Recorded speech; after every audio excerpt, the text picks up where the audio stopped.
Siapa di sini yang pengen tahu edukasi tentang sulam alis dari awal sampai akhir nih? Ini aku udah rangkumin dari pertanyaan-pertanyaan yang sering banget muncul di live aku juga nih.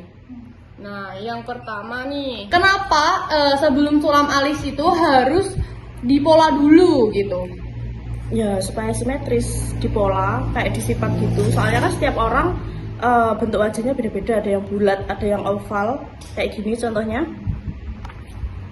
Nggak semua jenis wajah bisa pakai tipe datar. Kadang kan ada, Mbak, kenapa kok punya si A bisa datar bagus gitu, tapi punya aku nggak bisa datar. Soalnya ya sesuai bentuk wajah. Tapi kalau requestnya kayak gitu ya bisa menyesuaikan, tapi nggak bisa yang bisa banget plek ketiplek gitu.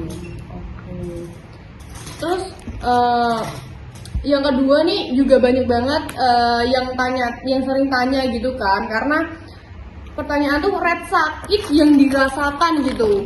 Buat orang-orang kan belum tahu, belum pernah coba gitu kan.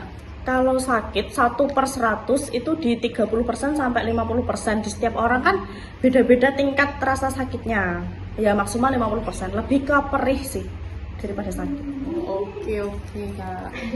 Terus selanjutnya nih, setelah sulam alis apa ada proses pengelupasan? Pengelupasan ada, itu biasanya dalam jangka waktu setelah sulam alis 4 hari sampai 1 minggu gitu.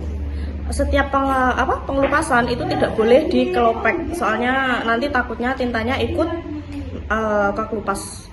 Mending dibiarin aja, biasanya rasanya agak gatel, wajar itu kayak gitu. Oke, disclaimer ya teman-teman nih, jangan dikelupas. Terus yang selanjutnya setelah sulam alis Kak, apakah boleh langsung kena air nih? Boleh. Boleh. Kenapa? Di komen ada yang bilang nggak boleh gitu ya?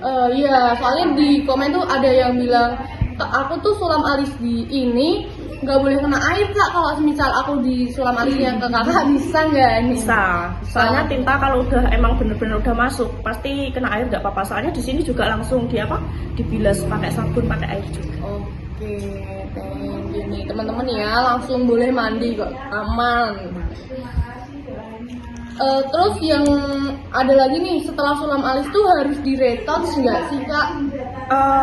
Biasanya kan ada yang mintanya natural. Kalau mintanya natural setelah pengelupasan kan tinta turun 30%. Kalau dirasa sudah nggak retouch nggak apa-apa, tapi kalau dirasa menurutnya lebih bagus agak gelap, di retouch lagi bisa. Dan plusnya kalau di sini nggak langsung satu kali harga per treatment gitu, enggak. Cuma bayar anestesinya aja selagi belum melewati 1 bulan.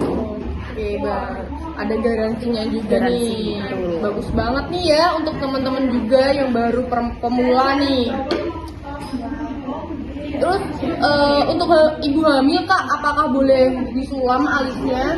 Ibu hamil ya? Iya. Sebaiknya ibu hamil tidak dianjurkan sulam alis karena di anestesinya itu ada bahan kimia. Jadinya lumayan keras itu. Kalau orangnya tahan sakit nggak apa-apa, bisa. Sebenarnya nggak bolehnya karena anestesinya aja. Nih buat ibu-ibu hamil, jadi tunggu aja biar janinnya lebih kuat dulu mungkin ya. Atau kalau nggak ditahan dulu deh kepinginannya nanti. Ini ada lagi nih Kak, berapa lama sih ketahanan sulam alis itu? Ketahanan di 3 tahun sampai 4 tahun, cuma di kulit orang yang berminyak itu bisa di 2 sampai 3 tahun aja. Tergantung jenis kulit. Iya. Apa ada aftercare-nya juga nih? Ada, aftercare-nya kayak gini. Namanya Vulgera. Nih buat teman-teman nih, bisa di screenshot dulu nih buat teman-teman. Nih guys, tuh ya, di screenshot aja nih. Dipakainya sehari 3 kali setelah sulam. Ini bisa mencegah pembengkakan sama proses penyembuhannya lebih cepat. Bisa beli di tempat kalian sulam juga, biasanya 10.000. Murah guys.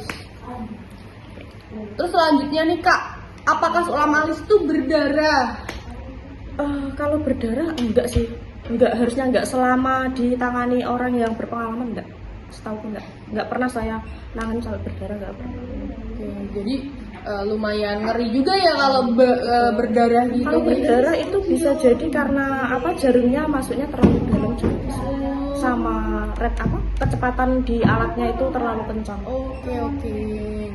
buat teman-teman juga cari aja yang potensinya nggak sampai berdarah gitu ya, bahaya juga nih buat teman-teman. Oke, lanjut lagi nih, masih ada banyak. Apakah sulam alis tuh bengkak, Kak? Kalau bengkak itu biasanya di kulit-kulit tertentu, kayak semisal sering menggunakan skincare, kulitnya tipis, itu ada kemungkinan bengkak. Tapi ya bengkak biasanya 1 hari sampai 2 hari, maksimal 2 hari. Oke. Nah, makanya dikasih kayak gini kan biar meredakan bengkaknya. Tapi kebanyakan enggak sih, jarang yang bengkak. Oke.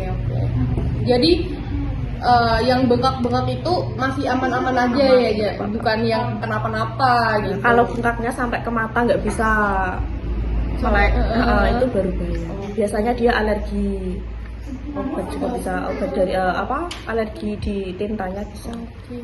Tapi nggak pernah sih. Guys, jadi kalian juga harus hati-hati juga mengenai afternya juga nih.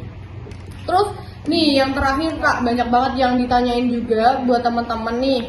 Berapa lama sih proses pengerjaan dari sulam alis? Kurang lebih di 2 jam. Yang lama itu di proses anestesinya, itu pendiaman kurang lebih 40 menit sampai 1 jam. Sama tergantung orangnya. Kadang kan nggak tahan sakit kan, Mbak udah dulu Mbak anestesi lagi kayak gitu kan, jadi prosesnya lebih lama. Iya, oke. Jadi kayak gitu. Jadi prosesnya tuh tergantung kalian juga sendiri ya, balik lagi. Oke, mungkin dari teman-teman juga ada yang mau tanya-tanya, Bisa di komentar. Di komentar kita. Nanti kita balas atau enggak nanti bisa dibuatin video juga tentang edukasi yang lain. Oke guys, thank you for watching. Bye bye. Yes.